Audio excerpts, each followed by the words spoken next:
ఈరోజు ఎంజాయ్ చేస్తాం బ్రదరు. ఈరోజు ఏదో ఉంది కదా స్పెషల్ డే ఏంటి, ముగ్గేసి మరీ డ్యాన్స్ చేస్తున్నారు గొడవలోకి. అంత దారుణంగా డ్యాన్స్ చేసి వాళ్ళు ఏమంటారు తెలుసా, ఏమిట్రా నీ ఆనందం అంటే. మరి ఈ రోజు ఆనందపడిపోతే ఈ రోజు అంటే బైబిల్ చెప్తుంది, ఈ రోజు ఎగురుతున్న వాళ్ళారా ఆ రోజు ఎగిరెగిరి పడతారా అంటుంది బైబిల్. ఆ రోజు రగిలిపోతారా అని చెప్తుంది బైబిల్. ఎక్కడ ఏడవాలి, ఎక్కడ నవ్వాలో కూడా బైబిల్ చెప్పేస్తుంది. చూడండి, మనకు నవ్వే జీవితం కావాలి అంటే ఈరోజు ఈరోజు ఏడవడం మానేసి నవ్వుతూనే నువ్వు వెతుక్కుంటూ పోతే ఒకరోజు నిత్యము ఏడుస్తూనే ఉంటావు. ఇది సూత్రమో మేము భయపెట్టే మాట కాదు, బైబిల్ భాష్యం, బైబిల్ భవిష్యత్. ఇది బైబిల్ ఇస్తున్న ఒక దిక్కు చూసి ముందే మనకు చూపిస్తుంది. చూడండి, ఎంజాయ్ అని కొట్టుకు చచ్చిపోతున్న వారులారా, ప్రతి దిక్కున సుఖం వెతుక్కునే సుఖభోగానికి అలవాటు పడిన దొంగ విశ్వాసులారా, నేరుగా మీకు చెప్తున్నా, ఏ రోజు కూడా కనీసం కష్టంలో కూడా వద్దనుకుంటున్న ప్రతి ఒక్కరు కూడా క్షణం కూడా కష్టపడిన వాళ్ళని మీ అందరికీ చెప్తున్నాను. మీ పాపాలు గురించి, దేవుడు కోరుకుంటున్న కష్టాన్ని గురించి మీరు ఆలోచించకపోతే మీకు మిగిలేది ఏడిపే, మీకు మిగిలేది అదే. ఎడంటే దేవుని దగ్గరకు వచ్చి నేను అంటానండి, బైబిల్ ఎప్పుడు గుర్తుపెట్టుకోండి, ఆదికాండం నుంచి ప్రకటన గ్రంథం వరకు తెలిసిపోయింది నాయన నీకు అని అడుగుడు బైబిల్. నీకంతా తెలిసిపోయింది నాయన అని అడుగుడు జడ్జిమెంట్ డేలో. ఆయన అడిగేదల్లా ఒకటి, మచ్చలేని వాళ్ళందరూ ఇటువైపు నిలబడండి, మచ్చలున్న బ్యాచ్ అందరూ అటువైపు నిలబడి. మచ్చ లేకుండా ఉండాలంటే ఏం చేయాలయ్యా అంటే, ఇక్కడ ఉండగానే కడిగేసుకోవాలంట. ఎట్లా? ఆయన దగ్గరకు పోయి నేను చేసేది ఒకే ఒక్కటి, ఏడవడమే.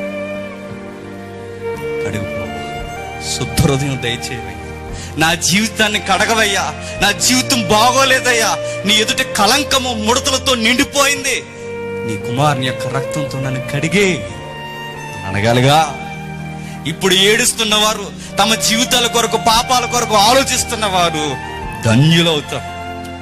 లేకపోతే నేను చెప్తున్నాను, బైబిల్ అంతా నేర్చుకుని పాపపు ఒప్పుకోలు మాత్రం లేదనుకుని గుర్తుపెట్టుకోండి, మనం ఇంకా ధన్యులమే.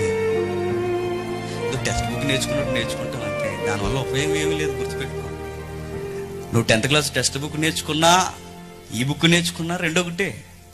ఇది నేర్చుకోవడం కాదు, గుర్తుపెట్టుకోండి.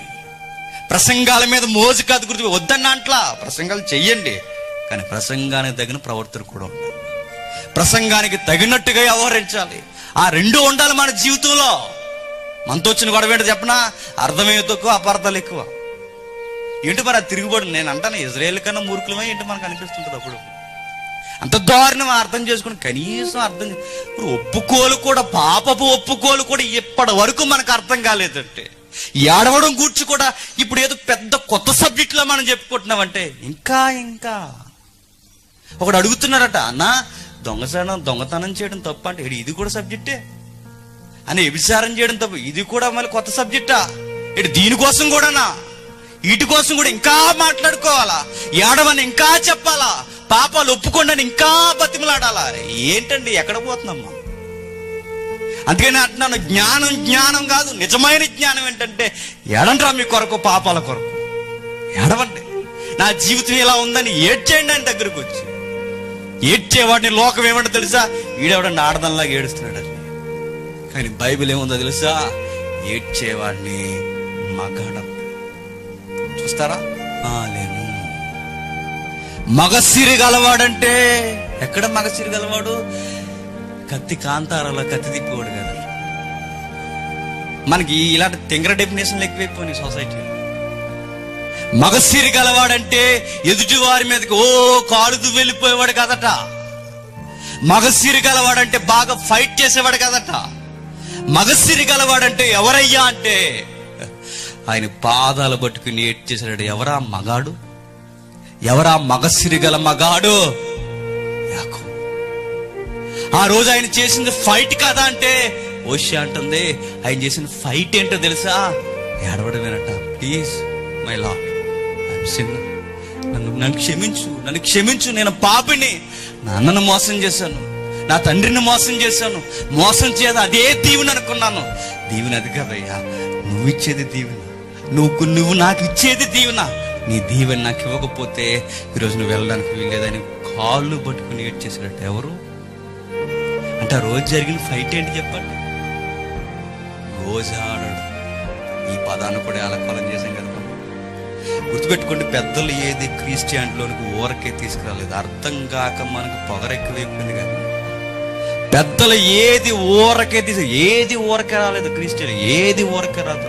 దాని వెనక మంచి ఆలోచన ఉంటుంది. తర్వాత మనలాంటి పోగిరిగాళ్ళందరూ వచ్చి చెడగొట్టారు, మనలాంటి పొగరున్న వాళ్ళందరూ వచ్చి చెడగొట్టారు. కానీ నిజానికి మూలాలు మంచివి, నిజానికి మూలాలు చాలా మంచివి. గోజాడ ఆయన పాదాల మీద పడి ఏడవాలట. యాకోబు ఏడ్చాడు. ఎందుకు ఏడ్చాడు? అన్నీ ఉన్నాయిగా, 2 భార్యలు ఉన్నారు, పిల్లలు ఉన్నారు, సంపాదన ఉంది, అన్నీ ఉన్నాయి. రాబోతున్న అన్నయ్యను కూడా గిఫ్ట్లు ఇచ్చి నోరు మూయించేంత టాలెంట్ ఉంది.